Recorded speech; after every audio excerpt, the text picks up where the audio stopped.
In the year 1000 AD, Vikings discovered America.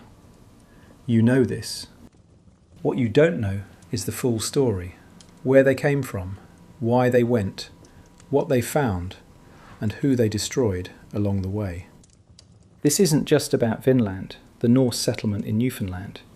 This is about Greenland, about 2 Norse colonies that tried to survive in the Arctic, about a prophetess who turned settlers against indigenous peoples, about pregnant women wielding axes, about DNA evidence that proves Vikings mixed with Native Americans. Murder, betrayal, religious manipulation, genetic mysteries that persist 1,000 years later.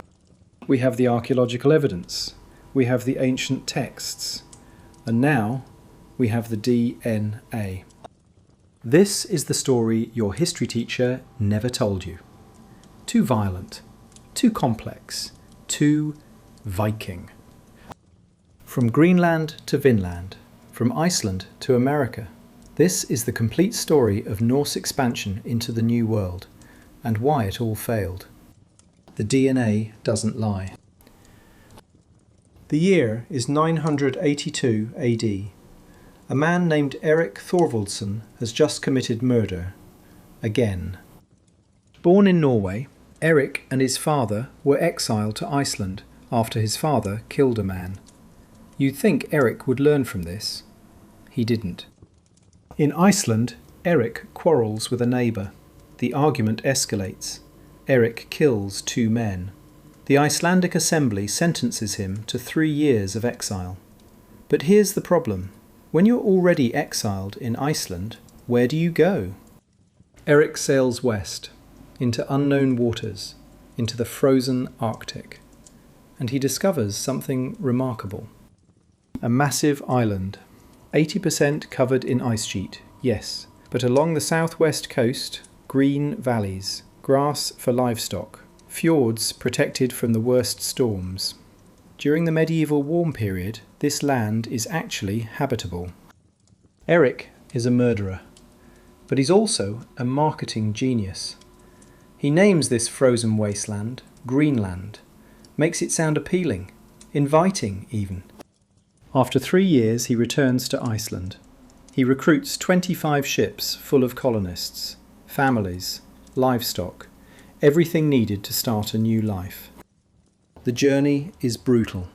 11 ships are lost at sea, hundreds drown. Only 14 ships arrive. About 400 colonists survive to see Greenland. But they survive. And they settle. Erik establishes 2 main settlements.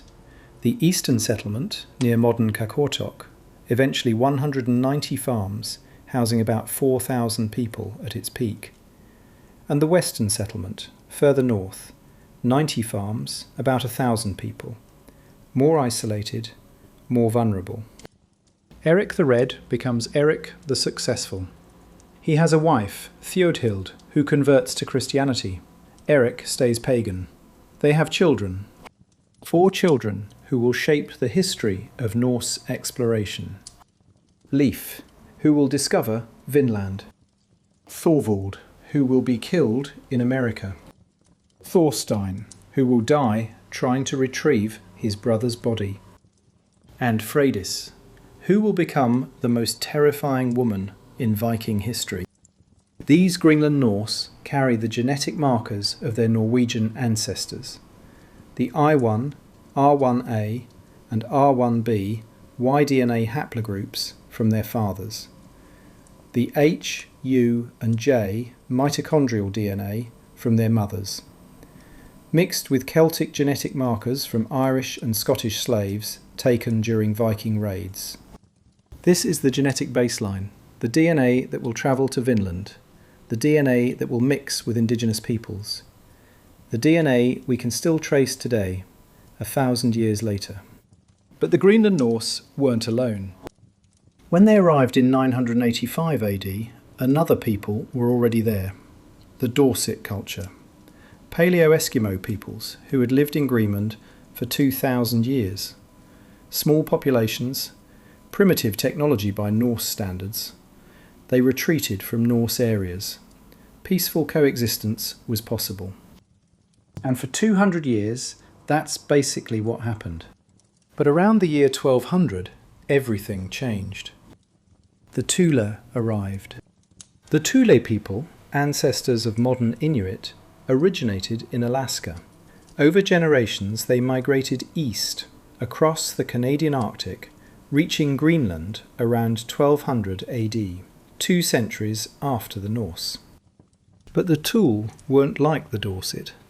They had advanced technology, sophisticated boats, kayaks and umiaks, better cold weather survival skills, superior hunting techniques for seal, walrus and whale, dog sleds. They were perfectly adapted for Arctic life in ways the Norse would never be. The Norse called them Skraelings, the same term they used for indigenous peoples in Vinland.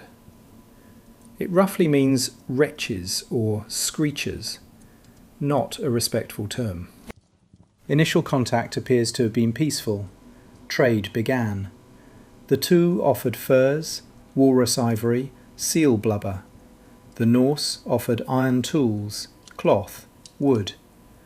There's evidence of exchange, maybe even some intermarriage. But the tension was building. The Thule populations were growing, the Norse populations were declining. Climate was cooling, trade routes to Europe were failing, and both groups needed the same thing: walrus hunting grounds. Walrus ivory was the Greenland Norse's main export to Europe, their economic lifeline, and the Thule were the best walrus hunters in the Arctic. Cultural misunderstandings multiplied. The Norse were Christians by this point, at least officially. The Thule practiced animist beliefs, different worldviews, different ways of life. The stage was set for conflict. And then came the prophecy. If peaceful contact had continued, genetic mixing would have been inevitable. Norsemen taking Thule wives, Thule men forming relationships with Norse women, children carrying both bloodlines, and we'll see later that this actually happened. Modern Greenlandic Inuit DNA carries Norse genetic markers from this exact period. But something stopped peaceful coexistence from becoming permanent. Something, or someone, convinced the Greenland Norse that the Skraelings were an existential threat. Her name was Thorbjorg, and she was the last great völva.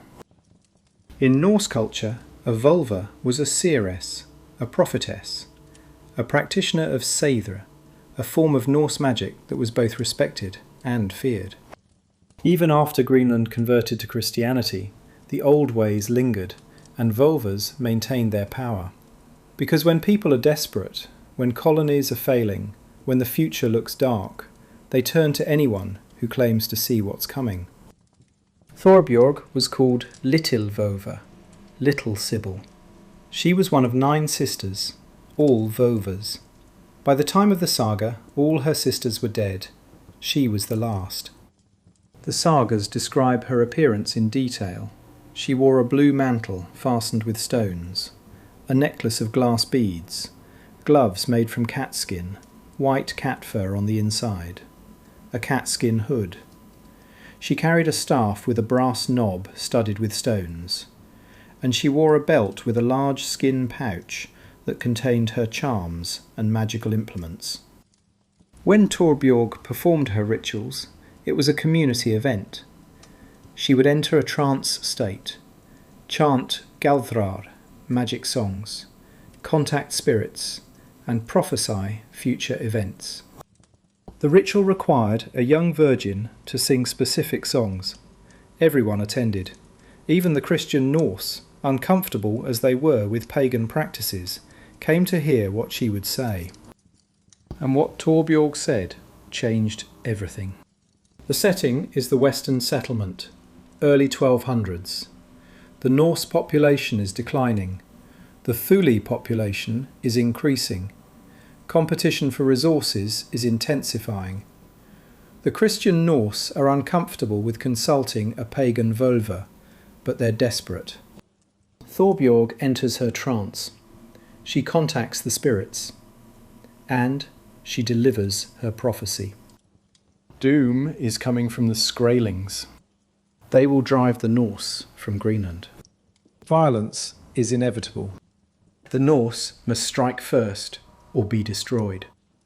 She describes apocalyptic visions, the settlements burning, the Norse driven into the sea, the end of everything they've built. Whether her vision was genuine or political calculation, we'll never know, but the effect was immediate. Thorbjorg gained immense power through fear. The Norse leaders listened, even the Christian ones, because the prophecy felt true. The Thule were more numerous, better adapted, taking over hunting grounds.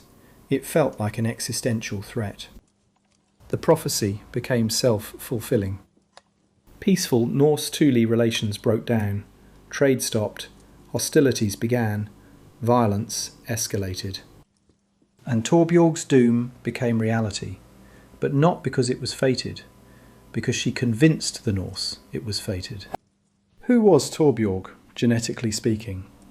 If her family survived, which is unlikely given Greenland's fate, her genetic lineage could theoretically be traced through Icelandic records. Many Greenland Norse fled back to Iceland when the settlements failed. Some of Thorbjorg's relatives might have been among them.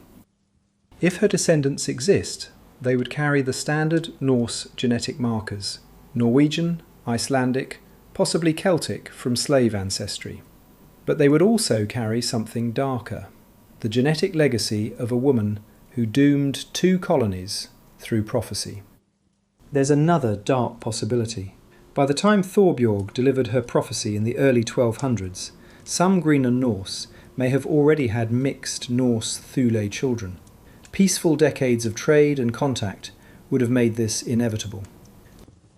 Her prophecy might have turned families against their own mixed-blood relatives. The genetic evidence we'll explore later suggests this is exactly what happened. Some Norse did have children with Thule partners, and when those children survived the collapse of Norse Greenland, they carried both bloodlines into the future. Thorbjorg prophesied that the Skraelings would destroy the Norse. She was right. But the prophecy may have caused the destruction it predicted. Let's talk about what modern genetics has revealed about Greenland. Today, Greenland has a population of about 56,000 people. 88% are Greenlandic Inuit, the Kalaallit, descendants of the Thule. 12% are European, mostly Danish from recent colonisation. But genetic studies show something far more complex.